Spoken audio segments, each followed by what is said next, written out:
Olá a todos.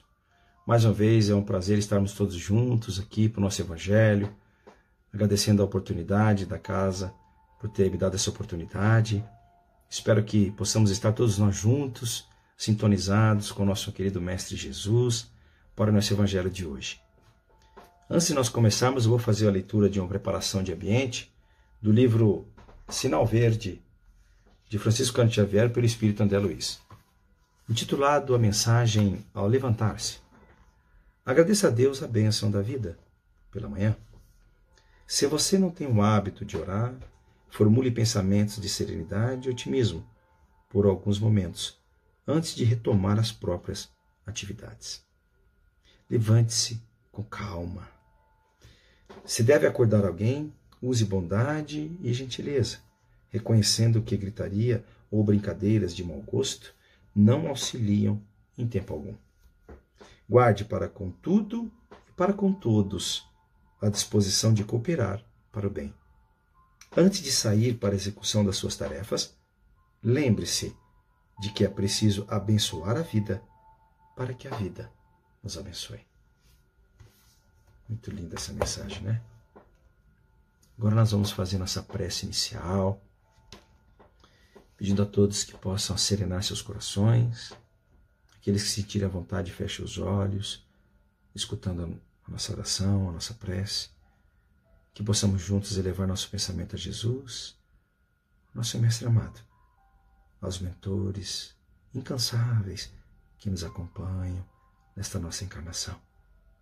Rogando ao Mestre que esteja conosco, que clareie nossos corações, que possamos abrir nossas mentes, nossos pensamentos, para que o Evangelho de hoje, a nossa conversa, o nosso bate-papo, possa ser absorvido, para que a gente possa refletir e aprender e colocar em prática durante o nosso dia a dia, entendendo um pouquinho mais sobre o Teu Evangelho, sobre a espiritualidade, nos agregando o Senhor no nosso dia a dia, para que possamos, através da nossa reforma íntima, poder nos melhorar e avançar na espiritualidade.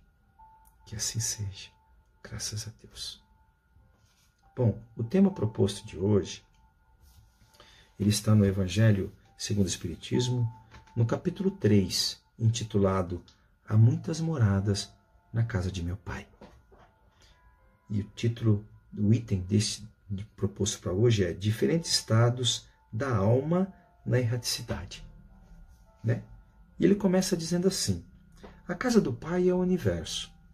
As diferentes moradas são os mundos que circulam no espaço infinito e oferecem aos espíritos encarnados estadas adequadas ao seu avanço.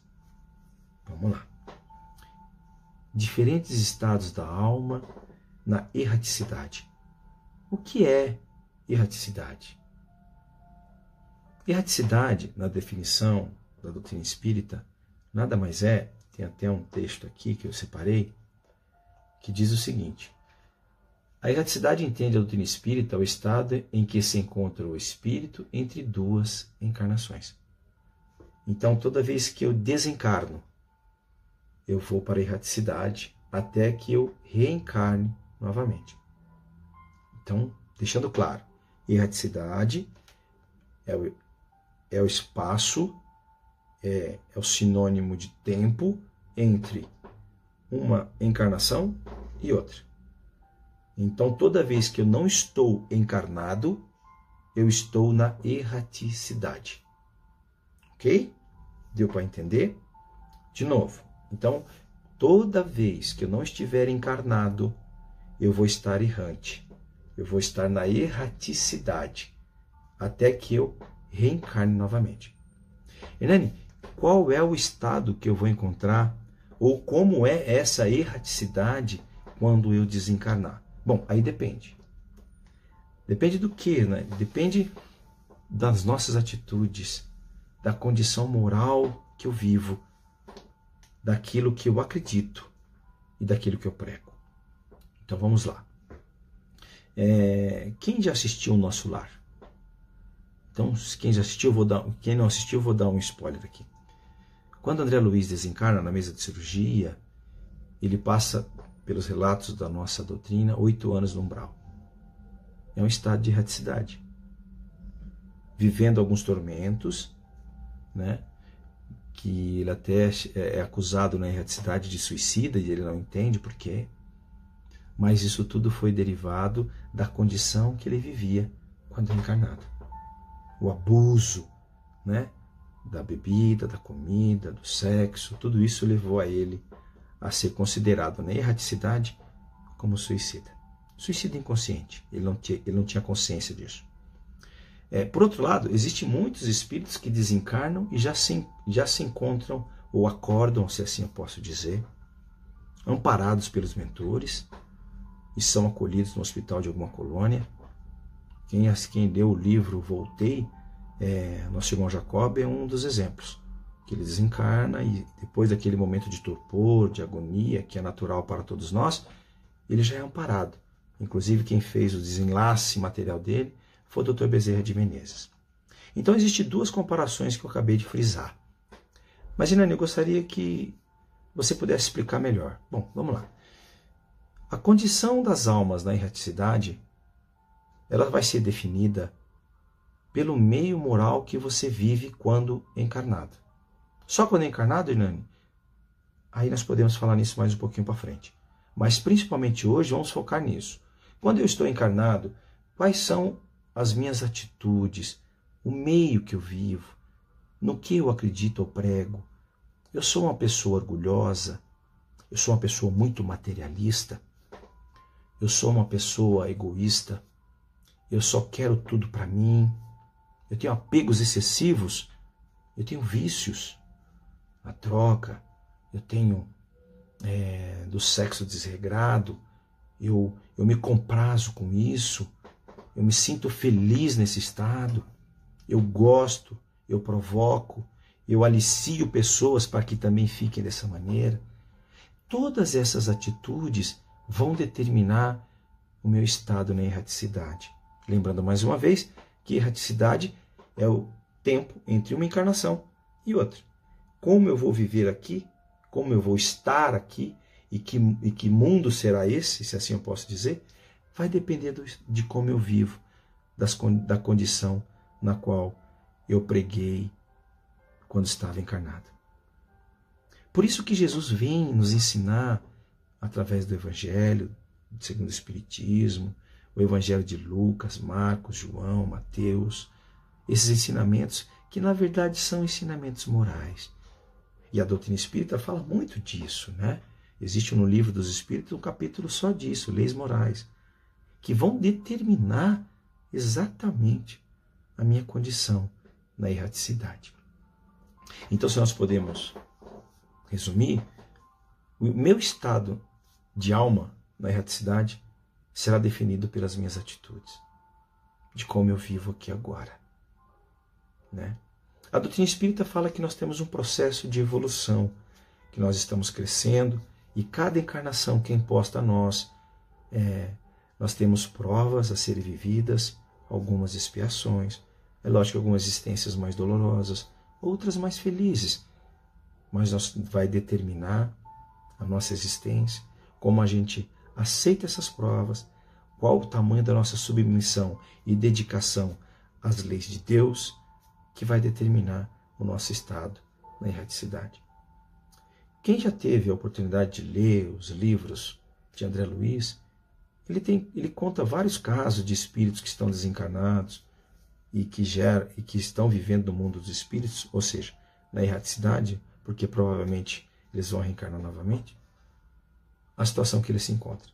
Um dos livros interessantes, eu recomendo para leitura, é o livro Libertação, onde André Luiz, com os mentores que descem, encontram Gregório, que é o personagem do livro, um dos chefes das falanges do umbral, que vivem lá há muito tempo, já séculos, revoltados e vivendo naquela condição. Nada mais é do que um estado errante, que provavelmente no final do livro ele se arrepende quando ele encontra com a mãe e é acolhido numa colônia para uma próxima reencarnação. Hernani, a erraticidade vai até quando? Jesus Cristo, uma pergunta, né, que me fizeram uma vez. Jesus Cristo vive na erraticidade? ele está na erraticidade? Não. Não. Nós vamos viver a erraticidade até que nós chegamos num determinado ponto de evolução espiritual que não é mais necessário a nossa reencarnação. Se você for no Livro dos Espíritos, no capítulo da reencarnação, tem uma perguntinha do número 170. Eu vou ler ela para a gente. Em que se transforma o espírito depois da sua última encarnação? Espírito bem-aventurado, um espírito puro. E todos nós sabemos, pela doutrina espírita, que Jesus é Cristo. Ele é um espírito puro. Então por que ele encarnou, Hernani? Porque ele veio em missão nos ensinar, a nós que ainda somos crianças espirituais, a compreender um pouco mais das leis divinas, das leis universais de Deus. Então ele veio e deixou todo esse trabalho.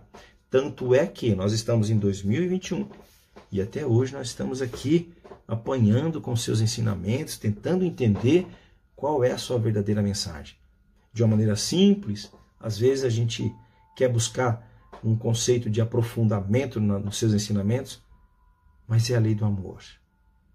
Essa lei do amor. Quando nós aprendemos a amar, aí sim nós vamos continuar evoluindo, até que chegamos ao ponto de não precisar mais encarnar. E aí não viveremos mais erraticidade. Mas a diferentes estados da alma na erraticidade é interessante porque nem sempre é como o livro Libertação. Muitos de nós podemos desencarnar e já ser amparados por nossos entes queridos ou pelos mentores que nos acompanham, nossos tutores, e sermos acolhidos numa colônia, onde nós chegamos e somos acolhidos. Muitos de nós, durante o nosso processo de desencarne, temos aquele torpor, aquela confusão mental, uma certa angústia, mas muitos de nós seremos acolhidos direto para uma colônia, onde nós seremos esclarecidos, amparados, e estando num estado na erraticidade como espírito e já não mais na carne, nós podemos ver a nossa verdadeira condição espiritual. Quais foram os nossos êxitos na última encarnação, quais são os nossos méritos e deméritos, e aí o planejamento espiritual nos prepara uma nova encarnação. Invariavelmente, pelo que diz a doutrina espírita e os livros que nos ensinam sobre isso, que quando nós nos reparamos no plano espiritual, vemos o que nós poderíamos ter feito e o que nós fizemos, dentro de um acordo que foi feito antes da nossa encarnação. E esse processo que nós estamos de errantes na erraticidade é preparado de novo a nova encarnação. E como eu disse, invariavelmente a gente pede para voltar. Porque vê e descobre que só através da reencarnação é que possamos reabilitar as nossas deficiências, que possamos reparar os nossos erros e pedimos para reencarnar novamente. Aí está a grande misericórdia divina, que nos concede o momento da nossa verdadeira morada, que é estar na erraticidade, enquanto ainda estamos no processo de evoluir. É reconhecer que nós precisamos ainda voltar para a escola chamada Terra, ou planetas similares, e evoluir e aprender e fazer nossas provas. Mas se nós temos essa consciência, que a doutrina espírita nos mostra da nossa imortalidade da alma, se nós começamos a adquirir isso e começarmos a refletir, Hernani, vamos pegar o meu caso, um exemplo meu, vamos falar de mim. Eu estou com 49 anos. Conheço a doutrina espírita há 12. Venho, lógico, os primeiros anos é aquele negócio como todos são. Eu vou lá assistir evangelho, voltava, tomava um passe, levava uma fluide. Até que um acontecimento na minha vida mudou e eu procurei me engajar mais na doutrina espírita e tento hoje ainda aprender. Se eu tenho essa consciência hoje, quais são as minhas atitudes hoje para que a minha erraticidade, o estado que eu vou me encontrar na erraticidade, seja melhor? Quais são as minhas atitudes? Eu tenho facilidade para perdoar? Eu consigo compreender que as pessoas que estão nessa jornada comigo, geralmente nossos familiares, pensam diferentes, e se encontram em estados espirituais de evolução diferentes do meu, alguns mais à frente, outros mais atrás. Eu tenho essa consciência? Ou eu determino para mim mesmo e não aceito que as pessoas sejam como elas são? E quero que elas sejam como eu quero, mostrando toda a minha face do orgulho e do meu egoísmo. Eu tenho o desprendimento material, eu consigo entender que tudo que eu tenho, entre aspas, hoje, é empréstimo divino, até mesmo o meu corpo. O que tenho, eu tenho como posse e determino que é só meu, o apego, desejo, e tenho ciúme, e não quero emprestar, eu não tenho medo de perder. Como eu vejo? Porque é exatamente isso, o meio que eu vou viver, as condições que eu acredito, é que vão determinar o estado que eu vou estar na erraticidade. É tão interessante porque Deus nos dá o livre-arbítrio, né? É uma frase que todos vocês já devem ter ouvido. A plantação é opcional, mas a colheita é obrigatória. Usando esta frase, o que você deseja colher? E outra coisa, usando isso, eu vou modificar um pouquinho a frase. O que você faz hoje te dará o tempo de erraticidade entre uma reencarnação e outra mais tranquilo, mais feliz, ou sofrerá, ou ficará mais preocupado? Pensando assim, o que você chega à conclusão agora? Para isso, reflita nas suas atitudes. Reflita de como você vive, de quais são os valores morais que cercam seu coração. Porque é através deles que vão definir o estado da sua alma na erraticidade. Existe muitos casos, e aí eu até fico muito feliz por falar isso, porque não é só o umbral, né? Porque a doutrina, os espíritos têm muito falar, vá para o umbral, tudo que fizer de errado aqui vai para o umbral, vai para o umbral. Não, existem casos que as pessoas são acolhidas por mérito dele, e já vão direto para uma colônia, vão passar por um processo de hospital, de refazimento espiritual, mas já vão para a colônia. Como também há casos que nós podemos relatar aqui, que é a questão do nosso filme ou livro, Nosso Lar, do nosso querido amigo espírito André Luiz, que passou algum tempo no umbral devido ao meio que vivia.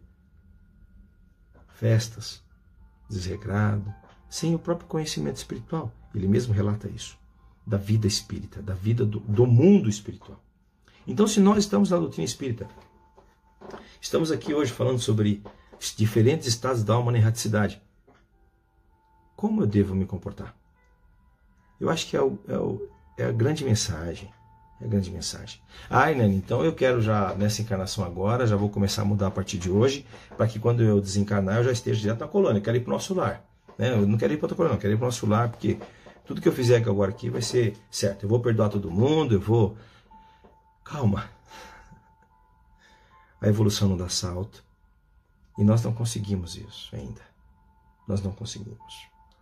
Nós precisamos de tempo e de experiências para que a gente possa aprender, para que a gente possa se melhorar, para que a nossa próxima volta ao mundo espiritual, na erraticidade, seja mais tranquila.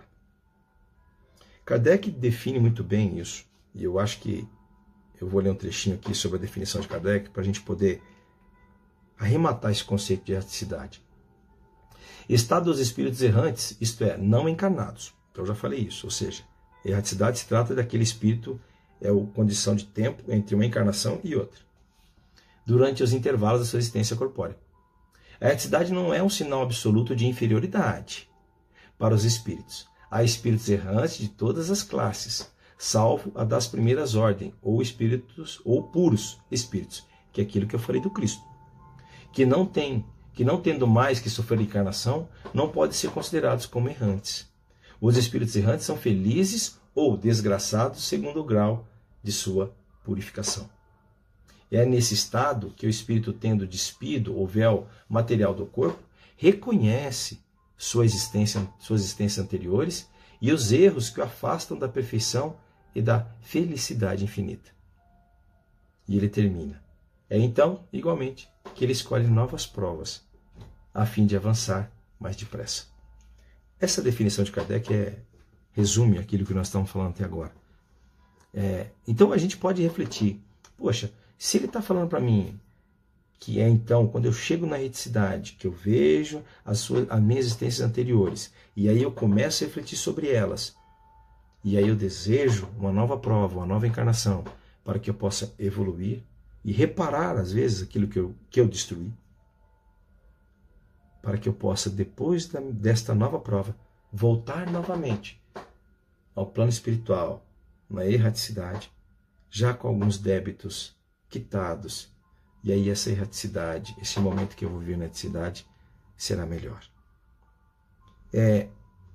Isso é fácil? Isso demanda quantas encarnações, Hernani? Não é fácil, pelo grau de evolução que nós estamos no planeta Terra. Demanda várias encarnações. Várias encarnações. E cada uma delas é um processo de evolução, mesmo que seja pouco, mas há sempre uma evolução. Então, hoje, se nós queremos ter uma parada, uma morada na erraticidade mais tranquila, busque dentro de você o que você está fazendo. Porque no Livro dos Espíritos há uma pergunta maravilhosa. Onde está escrita a lei de Deus? Se não me engano, é 621, se não me engano. E está escrito na sua consciência. A resposta foi essa. Escute um pouco mais sua consciência. Você saberá as respostas para as suas atitudes. As suas atitudes vão ser fundamentais para seu estado na erraticidade, como eu já disse aqui.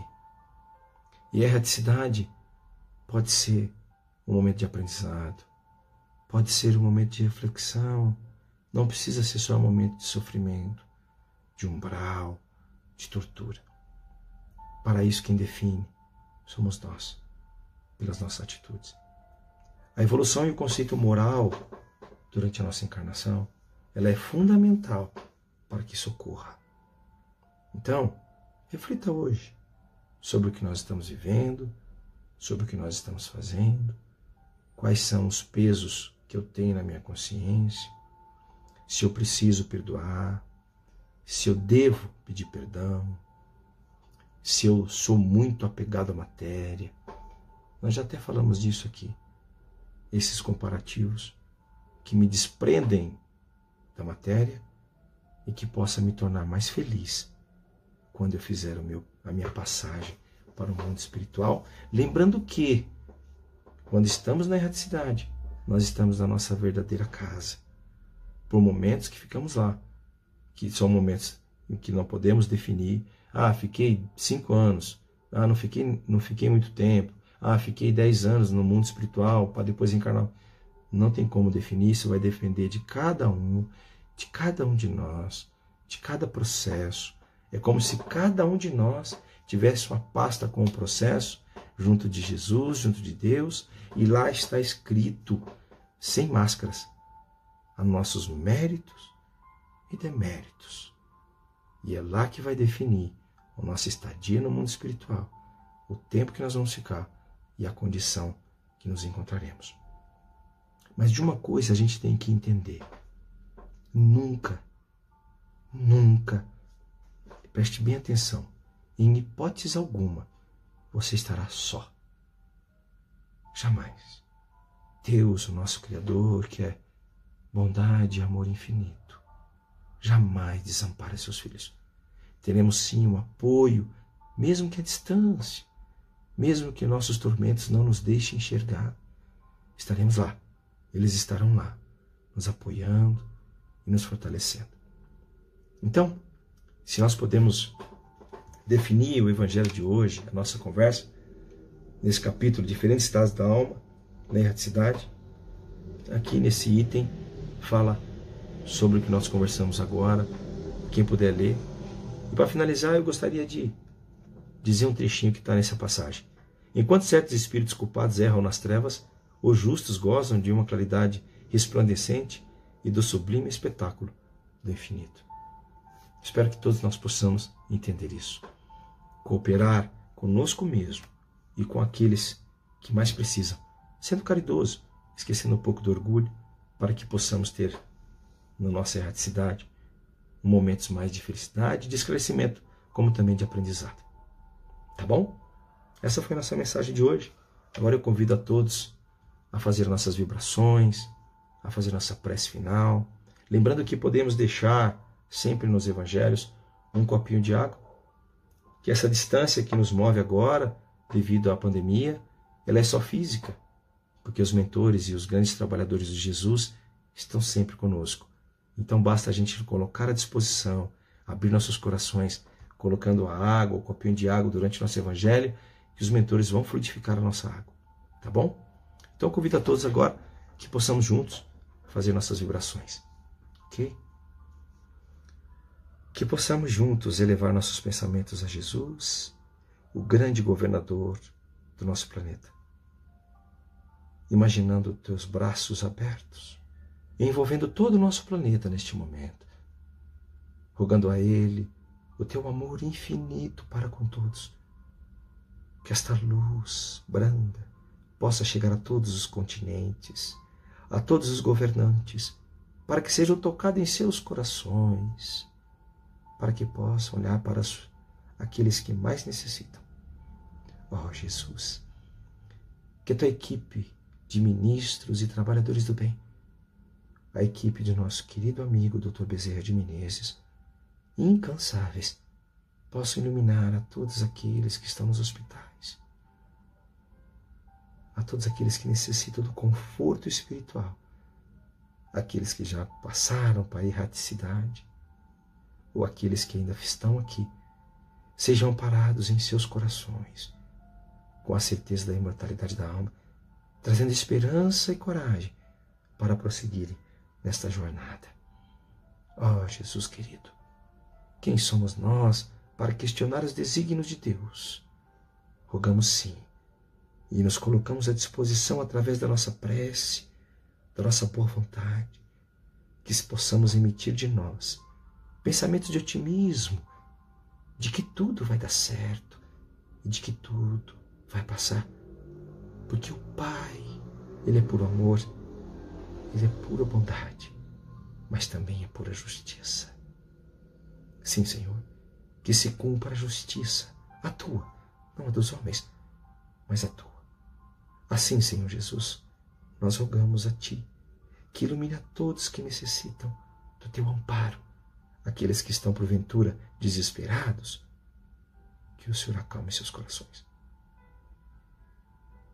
Obrigado, Senhor, que de nós temos o que damos, e que o Senhor esteja conosco, nos iluminando e nos abençoando. Que assim seja, graças a Deus. Que assim seja. Muito obrigado a todos. Agradeço e que Jesus esteja com vocês, no lar de vocês. Muito obrigado.